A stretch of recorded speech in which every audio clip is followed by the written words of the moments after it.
चलिए जानते हैं आज की देश और दुनिया की सिलेक्टेड काम की और महत्वपूर्ण 50 बड़ी खबरों को सिर्फ 10 मिनट में। पर अभी तक आपने इस वीडियो को लाइक नहीं किया तो लाइक कर दीजिए। केंद्र ने की पेट्रोल पर एक्साइज ड्यूटी में 8 तो डीजल पर 6 रुपए की कमी। अब पेट्रोल 9 रुपए 5 पैसे और डीजल 7 रुपए सस्ता। 25 साल तक राज करेगी भाजपा। पीएम मोदी ने पार्टी को दिया बड़ा एजेंडा, विपक्ष की बढ़ाई मुश्किलें। महंगाई से मिली राहत। प्रधानमंत्री उज्ज्वला योजना के 9 करोड़ से अधिक लाभार्थियों को 200 रुपए सस्ता मिलेगा सिलेंडर। बीजेपी के राष्ट्रीय पदाधिकारियों की बैठक में बोले प्रधानमंत्री नरेंद्र मोदी, परिवारवाद और वंशवाद देश के लोकतंत्र के लिए खतरा। पेंगोंग झील पर चीन के दूसरे पुल बनाए जाने की खबरों पर भारत ने दिया बड़ा संदेश, कहा संप्रभुता का करे सम्मान। जनता पर फिर पड़ी महंगाई की मार। 6 दिनों में दूसरी बार बढ़े सीएनजी गैस के दाम। रूस जल्द करेगा भारत को K-31 हेलीकॉप्टर्स की डिलीवरी। दुनिया का एकमात्र डेक आधारित रडार निगरानी हेलीकॉप्टर। कोरोना के बीच डराने लगा मंकी पॉक्स का वायरस, हरकत में आया WHO। भारत के बाद अब तालिबान सरकार ने भी गेहूं निर्यात पर लगाया प्रतिबंध, अनाज की कमी का दिया हवाला। जेल में दाल रोटी नहीं खा रहे नवजोत सिंह सिद्धू, गेहूं से एलर्जी बताई वजह। 1 जून से दुर्लभ संधि योग में शुरू होगा राम मंदिर के गर्भगृह का निर्माण, वर्षों बाद बन रहा शुभ मुहूर्त। केंद्रीय रक्षा मंत्री राजनाथ सिंह ने भाजपा कार्यकर्ताओं से कहा महंगाई से कई देश प्रभावित, आप अपराध बोध महसूस न करें। रूस का मरियुपोल पर पूरी तरह कब्जे का दावा, 20,000 से अधिक नागरिकों के मारे जाने की आशंका। अरुणाचल प्रदेश पहुंचे अमित शाह, स्वामी विवेकानंद की प्रतिमा का अनावरण कर रहे, बोले मोदी सरकार ने दिल्ली व नॉर्थ ईस्ट के अंतर को खत्म किया। आर्थिक संकट के बीच श्रीलंका सरकार ने हटाया आपातकाल, देश में कानून व्यवस्था के सुधार को देखते हुए लिया गया फैसला। पूर्व प्रधानमंत्री राजीव गांधी की 31वीं पुण्यतिथि पर सोनिया गांधी, राहुल गांधी और प्रियंका ने दी श्रद्धांजलि। पीएम मोदी ने भी किया ट्वीट। मंकी पॉक्स पर WHO की आपात बैठक में अहम खुलासा, यूरोप में अब तक 100 से अधिक मामलों की हुई पुष्टि। जेल में मजीठिया के पड़ोसी बने नवजोत सिंह सिद्धू, मिला नया नाम, 4 माह बाद ही मिल सकती है पेरोल। हरियाणा सरकार ने दोबारा विवाह करने वाली 18,000 विधवा स्त्रियों की पेंशन की बंद। चुनावी रणनीतिकार प्रशांत किशोर बोले चिंतन शिविर से कुछ नहीं होगा हासिल, गुजरात और हिमाचल में कांग्रेस की हार तय। मंकी पॉक्स को जैविक हथियार के रूप में इस्तेमाल कर सकता है रूस, पूर्व सोवियत वैज्ञानिक के दावे से दुनिया में मची हलचल। जल्दी कमर्शियल फ्लाइट शुरू करेगा जेट एयरबेस, DGCA ने दी मंजूरी। राहुल गांधी ने भाजपा और RSS पर बोला बड़ा हमला, कहा भारत में हालत ठीक नहीं। एक्शन में योगी सरकार, डिप्टी सीएम ब्रजेश पाठक के छापे में मिली 16 करोड़ की एक्सपायर्ड दवाएं, जांच के आदेश। भारतीय किसान यूनियन के नए संगठन ने सीएम योगी को दिया अल्टीमेटम, कहा किसानों से किए वादों को जल्द पूरा करे सरकार। सीएम भगवंत मान ने किया बड़ा ऐलान, पंजाब में भी लोगों को मिलेगा मुफ्त इलाज। 15 अगस्त को पहले चरण में खुलेंगे 75 मोहल्ला क्लिनिक। तेलंगाना के मुख्यमंत्री केसीआर 22 मई को पहुंचेंगे चंडीगढ़। कृषि कानूनों के खिलाफ आंदोलन में जान गंवाने वाले किसानों के परिजनों को देंगे 3-3 लाख रुपए। 4 धाम यात्रा पर मौसम का कहर, यमुनोत्री मार्ग पर भूस्खलन के कारण रास्ते में 1500 वाहन और 12,000 से ज्यादा यात्री फंसे। भाजपा का राहुल गांधी पर पलटवार, कहा सिख दंगों से देश ने देखी कांग्रेस की नफरत की राजनीति।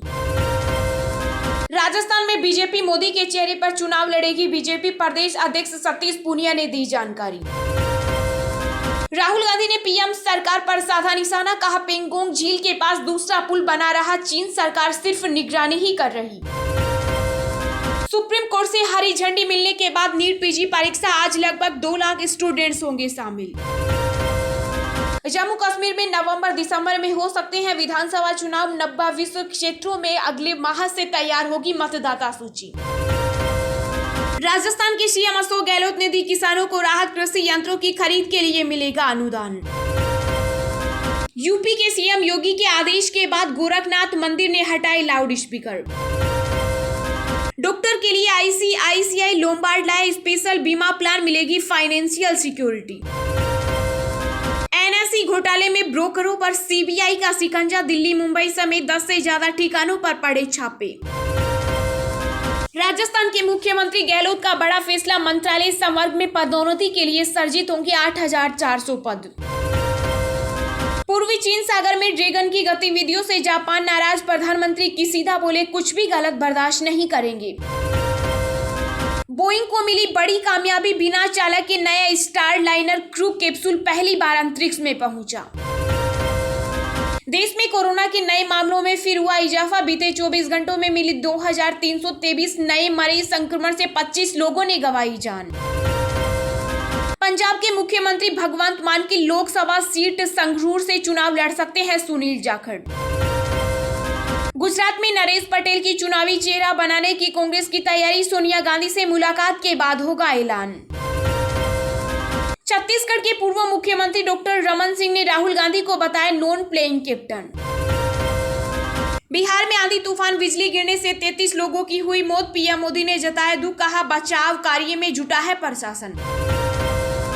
भगोड़े मेहुल चोकसी पर डोमिनिका सरकार मेहरबान, गैर कानूनी एंट्री का केस किया वापस। कांग्रेस छोड़ने को लेकर निर्दलीय एमएलए जिग्नेश मेवानी ने हार्दिक पटेल पर साधा निशाना, बोले क्या चिकन सैंडविच चर्चा का विषय है। पंजाब में सुनील जाखड़ का कांग्रेसी नेताओं की भाजपा में एंट्री से कई नेता हुए बेचैन, नया चेहरा तैयार करने की तैयारी। असम में बाढ़ से 4 जिलों में बिगड़े हालत, करीब 7 लाख से अधिक लोग प्रभावित। इलाहाबाद यूनिवर्सिटी के हॉस्टल का नाम बदलने की उठी मांग, बीजेपी सांसद विनोद सोनकर ने केंद्र को लिखा पत्र। आय से अधिक संपत्ति रखने के मामले में हरियाणा के पूर्व मुख्यमंत्री ओम प्रकाश चौटाला दोषी करार, 26 मई को सजा पर होगी बहस। यूपी बोर्ड के स्कूलों में एक साथ किताब और दूसरे हाथ में होगा माउस, वाईफाई सुविधा की भी तैयारी। देश की अनुभवी महिला shuttler PV Sindhu Olympic champion से हारकर थाईलैंड ओपन से हुई बाहर। चलिए अब जानते हैं जो आम आदमी के काम की और फायदेमंद खबरें हैं उनको विस्तार से। पर इससे पहले अभी तक आपने इस वीडियो को लाइक नहीं किया तो लाइक कर दीजिए। केंद्र ने की पेट्रोल पर एक्साइज ड्यूटी में 8 तो डीजल पर 6 रुपए की कमी, अब पेट्रोल डीजल इतना होगा सस्ता। जी हां, पेट्रोल और डीजल की बढ़ती कीमतों का सामना कर रहे देश के नागरिकों को केंद्र सरकार ने शनिवार को बड़ी राहत देने का ऐलान किया। केंद्रीय वित्त मंत्री निर्मला सीतारमण ने कहा कि हम पेट्रोल पर केंद्रीय उत्पाद शुल्क यानी एक्साइज ड्यूटी को 8 रुपए और डीजल पर 6 रुपए कम कर रहे हैं। इससे पेट्रोल की कीमत 9 रुपए 5 पैसे प्रति लीटर और डीजल के भाव में 7 रुपए प्रति लीटर कम हो जाएंगे। इसके साथ ही वित्त मंत्री ने यह भी कहा कि प्रधानमंत्री उज्ज्वला योजना के 9 करोड़ से अधिक लाभार्थियों को 200 रुपए प्रति सिलेंडर यानी 12 सिलेंडर तक सब्सिडी दी जाएगी। उन्होंने कहा कि इससे हमारी माताओं और बहनों को मदद मिलेगी। प्लास्टिक उत्पादों पर कस्टम ड्यूटी भी घटाई। सीतारमण ने कहा कि हम उन प्लास्टिक उत्पादों के लिए कच्चे माल पर भी कस्टम ड्यूटी कम कर रहे हैं जहां हमारी आयात निर्भरता ज्यादा है। स्टील के कुछ कच्चे माल पर भी आयात शुल्क को घटाया जाएगा। कुछ स्टील उत्पादों पर निर्यात शुल्क लगाया जाएगा। वित्त मंत्री ने कहा कि सीमेंट की उपलब्धता को बेहतर करने के लिए मानक अमल में लाए जा रहे हैं और सीमेंट की कीमत कम करने के लिए बेहतर लॉजिस्टिक्स का सहारा लिया जा रहा है। 25 साल तक राज करेगी भाजपा, पीएम मोदी ने पार्टी को दिया बड़ा एजेंडा, विपक्ष की बढ़ाई मुश्किलें। जी हां, प्रधानमंत्री नरेंद्र मोदी ने भाजपा को अब तक का सबसे बड़ा एजेंडा देते हुए अगली 25 साल के लिए तैयारी करने को कहा। 25 साल बाद देश आजादी के 100 साल पूरा कर रहा होगा, वह एक ऐतिहासिक क्षण होगा। राजनीतिक लिहाज से तब तक देश में कम से कम 5 लोकसभा चुनाव और दर्जनों विधानसभा चुनाव भी हो चुके होंगे। ऐसे में प्रधानमंत्री मोदी का भाजपा को दिया गया टास्क बेहद महत्वपूर्ण है। भाजपा अगले 2 साल यानी मिशन 2024 तक के लिए अपनी भावी कार्य योजना को तैयार करने में जुटी है। वहीं उसकी शुरुआत में ही प्रधानमंत्री नरेंद्र मोदी ने अपने वर्चुअल संबोधन से पार्टी को अब तक का सबसे बड़ा एजेंडा थमा दिया है, जिसमें उन्होंने साफ कर दिया है कि आजादी का अमृत काल जो उसकी 75वीं वर्षगांठ से शुरू होकर 100 साल तक रहेगा। अब तक भाजपा के लिए भी सामान्य से हटकर कुछ खास करने का काल होगा। भाजपा को इन 25 साल के लिए अपनी विशेष तैयारी भी करनी होगी। राहुल गांधी ने मोदी सरकार पर साधा निशाना, कहा पेंगोंग झील के पास दूसरा पुल बना रहा चीन सरकार सिर्फ निगरानी ही कर रही। जी हां, चीन के पूर्वी लद्दाख में पेंगोंग झील के पास दूसरा पुल बनाने की खबरें आने के बाद कांग्रेस एक बार फिर से केंद्र की नरेंद्र मोदी सरकार पर हमलावर हो गई। कांग्रेस नेता राहुल गांधी ने कहा कि भारत की राष्ट्रीय सुरक्षा और क्षेत्रीय अखंडता गैर प्रक्रम में है। एक डरपोक और विनम्र प्रतिक्रिया से काम नहीं चलेगा। पीएम को देश की रक्षा करनी चाहिए। कांग्रेस ने कहा कि देश को अंधेरे में क्यों रखा जा रहा है। चीन की ओर से दूसरा पुल बनाने की खबर पर कांग्रेस के पूर्व अध्यक्ष राहुल गांधी ने कहा कि चीन ने पेंगोंग पर पहला पुल बनाया तब भारत सरकार ने कहा कि हम स्थिति की निगरानी कर रहे हैं। चीन ने पेंगोंग पर दूसरा पुल बनाया तब भी भारत सरकार ने कहा कि हम स्थिति की निगरानी कर रहे हैं। राहुल गांधी के अलावा कांग्रेस नेता पवन खेड़ा ने जारी बयान में कहा कि पेंगोंग झील पर चीन द्वारा दूसरे पुल के निर्माण पर विदेश मंत्रालय का बयान विरोधाभासी दिख रहा है। अगर विदेश मंत्रालय को सही पता नहीं तो रक्षा मंत्रालय की स्थिति को स्पष्ट क्यों नहीं करता? आखिर देश को अंधेरे में क्यों रखा जा रहा है? ऐसे ही रोज दिन भर की ताजा खबरें पाने के लिए चैनल को अभी सब्सक्राइब करें।